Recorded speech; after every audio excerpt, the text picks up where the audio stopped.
Nós precisamos ter claro que uma coisa é o nosso dia a dia, é o nosso cotidiano, e tudo aquilo que envolve a nossa vida no dia a dia. Nós comemos, bebemos, dormimos, trabalhamos, nos divertimos, pagamos contas, resolvemos problemas e tantas outras coisas. Isso faz parte do dia a dia do ser humano, do nosso cotidiano.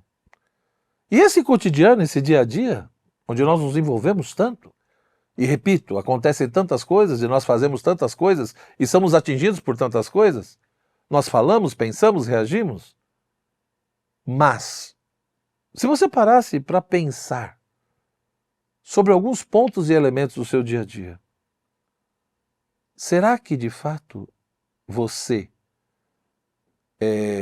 teria condições de expressar um pensamento e uma compreensão extremamente profunda dos mais diversos itens, né?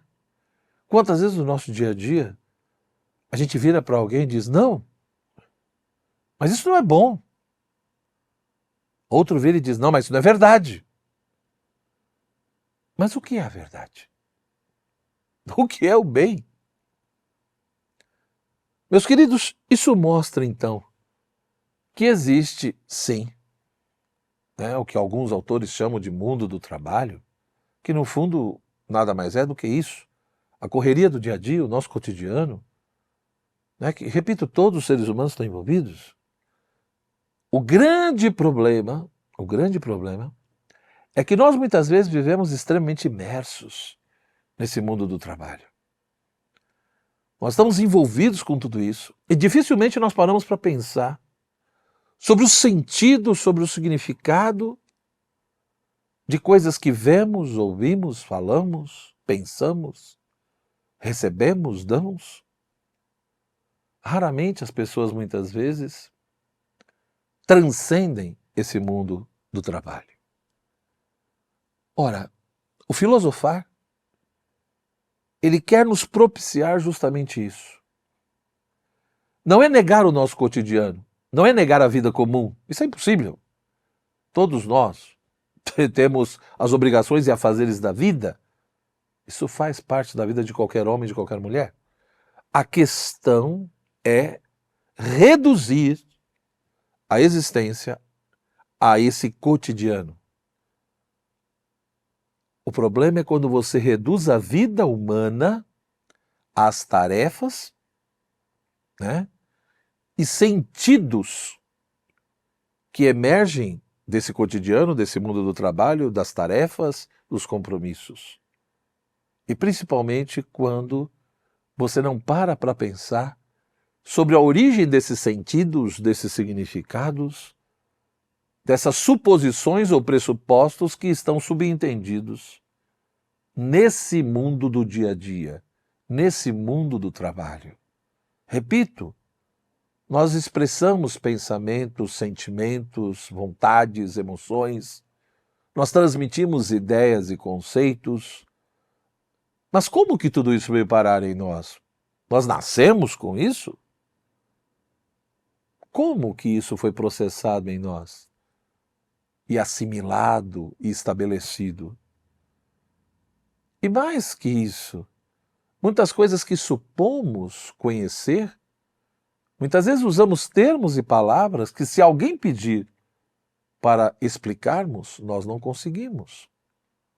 Isso mostra, portanto, uma debilidade de compreensão.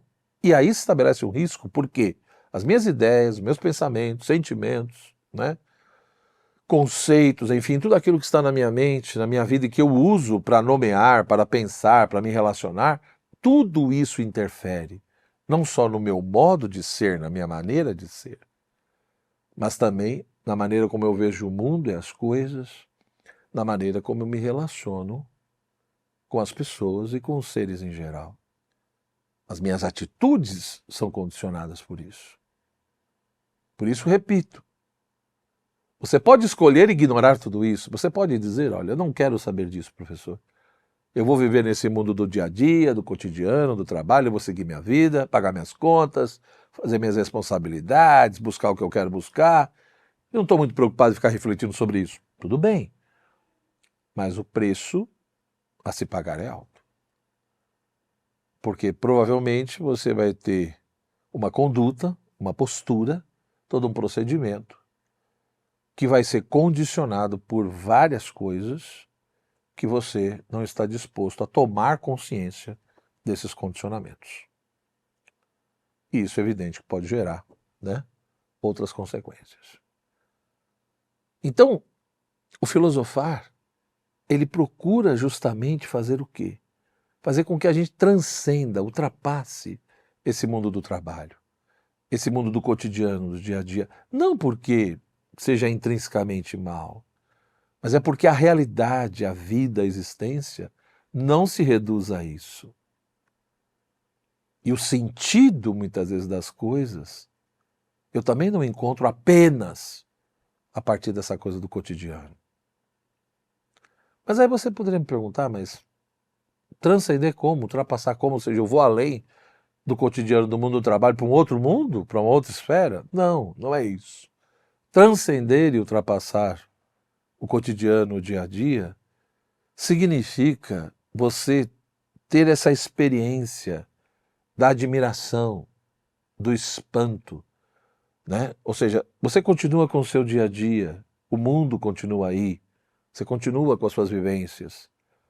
A diferença é que, por intermédio dessa experiência filosófica que começa pelo espanto, pela admiração, você se permite ver aspectos da realidade que você nunca viu, que você nunca valorizou.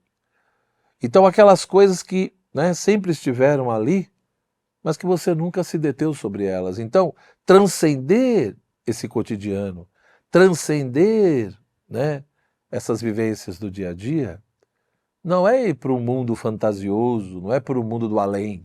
Não. Eu continuo nesse mundo, continuo nessa vida ligada ao tempo e ao espaço. Porém, eu me permito ver o mundo de uma outra forma, ver a realidade de uma outra forma. Valorizar pontos e aspectos que eu nunca valorizei. E, portanto, a partir disso, me colocar num processo de reflexão, de análise, né, questionando se o sentido que até então eu dava para um determinado termo ou para uma determinada coisa realmente é verdadeiro, realmente é o mais exato e o melhor.